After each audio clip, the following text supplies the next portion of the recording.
Back ناظرین، سلمان جاوید صاحب ہمارے ساتھ ہیں جو ڈائریکٹر ہیں ساؤتھ ایشیا ٹائمز کے. Salman, I just jump into the question کیونکہ آپ کی کافی گہری نظر ہے ان ٹرمز آف یہ جو اب ایک پروکسی وار لائک جو ہے وہ سچویشن بنتی ہوئی جا رہی ہے. ہمیں ایسا لگتا ہے کہ ایک تو اس کا یہ فزیکل لیئر ہے جس میں ویریس گروپس جو ہے وہ آ جاتے ہیں کہ جو نظر آنے والی چیز ہے طالبان ہے، HGB ہے، یہ ہے، لیکن اصل اس کے پیچھے جو ایک ریجنل الائنس ہم بنتے ہوئے جا رہے ہیں، دیکھتے ہوئے جا رہے ہیں، اس کے بارے میں ذرا بتائیے. کیونکہ انڈیا ہے، اس میں اسرائیل نظر آتا ہے اور بھی بہت کافی پراکسی فورسز ہیں. What's the outlook on that? اچھا، اس میں اگر آپ کو یاد ہو تو وین بیک ان مئی جس وقت انڈیا پاکستان کا اسٹینڈ آف ہو رہا تھا تو اس وقت میمری نے ایک رپورٹ جاری کی تھی اور ایک ڈیسک لانچ کیا تھا بلوچستان کے حوالے سے، گریٹر بلوچستان کا. میں بھی لگا تھا میر یار بلوچ ہی is very active on social media, اس کو ڈیسک کا ہیڈ بنایا تھا. اور میمری we all know that it has been run by 2 former Mossad agents operators. تو that was an evident element کے جی کہ کس طریقے سے they are now refocusing اور reorienting towards Pakistan. Probably they already might have been doing, لیکن اس وقت جو ہے وہ پراپر کھل کے اوورٹلی آ گئے. اینڈ دین ابھی بھی جو اس وقت آپ کو جتنی بھی ڈس انفارمیشن کیمپین چل رہی ہے، کیونکہ جو بھی گراؤنڈ پہ پراکسی چل رہی ہے تو آبویسلی اس کا ایک پھر فیس ہوتا ہے، انفارمیشن انٹرفیس ہوتا ہے پبلک کے ساتھ. ایگزیکٹلی، تو وہ آپ کو پھر پراپر نظر آتا ہے کہ GDI کے جتنے بھی لنکڈ اکاؤنٹس ہیں they are already been mapped, لوگوں کو ان کے بارے میں پتہ ہے اور اوورٹلی وہ ایڈمٹ بھی کرتے ہیں ان چیزوں کو.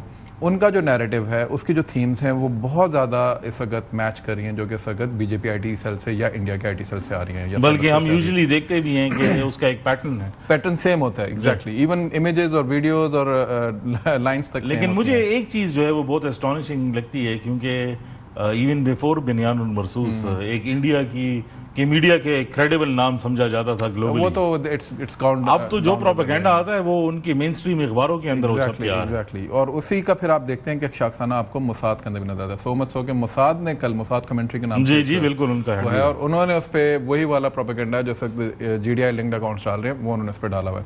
سو there is a nexus, growing nexus which we can C.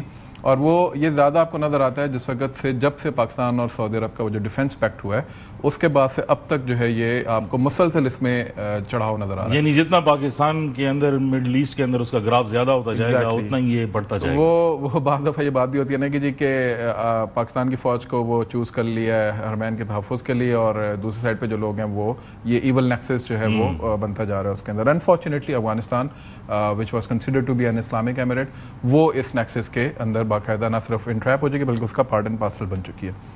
Second جو آپ کو نارکوز کا ایک نظر آتا ہے، نارکوز کا کیونکہ کلیم ڈاؤن ہے پاکستان کی طرف سے. افغانز یہ کلیم کرتے ہیں کہ ہم نے پاپی کی فیلڈ وہ ختم کر دی، بٹ دا ڈیٹا سجیسٹ کہ باقاعدہ جو میتھ ہے، پاپی تو آپ نے ختم کیا لیکن میتھ جو ہے اس کا گرو جو ہے وہ والیوم اوپر چلا گیا اور پاکستان کی طرف اس کا ٹھیک ٹھاک انفلکس ہے. پاکستان کے اندر UN کے ہی جو نارکوٹکس کی رپورٹس ہیں وہ ہمیں بتاتی ہیں کہ جی بالکل اس سائڈ پر بھی ہے اور وہ جو ہے اس گلف کی طرف بھی جا رہا ہے. دوسرا یہ کہ ان کا جو پاپی جو پڑی ہوئی ہے ان کے پاس اسٹاک کے اندر کٹی ہوئی وہ باقاعدہ رپورٹس ہیں کہ 2027 تک وہ پورے دنیا کی ڈیمانڈ کو میچ کر سکتی ہیں. سو جو بھی اتھارٹیز ہیں، جو ایجنسیز ہیں، ان کو اس چیز کے اندر لکھنا چاہیے. ظاہر ہے وہ بھی ان کو پھر ہرٹ کری ہوگی چیز. تیسرا دوحہ ایگریمنٹ، ابھی ہمارے تو ٹاکس ہو رہے ہیں، آج بھی ہو رہے ہیں.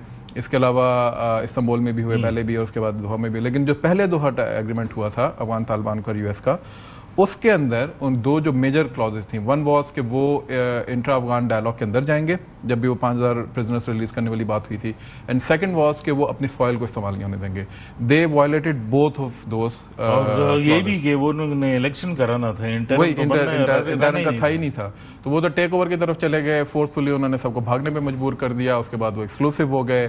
آپ اگر ان کا اپنا بھی اسٹرکچر دیکھ لیں افغان طالبان کا تو اٹس پشتون ڈومیننٹ، مطلب آپ کو جو باقی 14 ایتھنیسٹیز ہیں، 13 ایتھنیسٹیز ہیں، ان کی ریپرزنٹیشن وہاں پہ نہ ہونے کے برابر ہے. سو دس ایکچولی شوز کہ ایک ٹوٹیلیرین جو وہ رجیم ہے وہ اس وقت وہاں پہ ایکسرسائز کر رہی ہے اپنے power. Do you have any hopes کہ یہ کوئی بیٹرمنٹ کی طرف جائے گا کہ نہیں؟ It depends upon their attitude of course. دیکھیں ڈائلاگ بدلتا ہوا نظر نہیں آ رہا. سو ون ون سچویشن اگر آپ نے کرنی ہے تو you need to give Pakistan some sort of return کی جی آپ یہ کام نہیں کریں گے.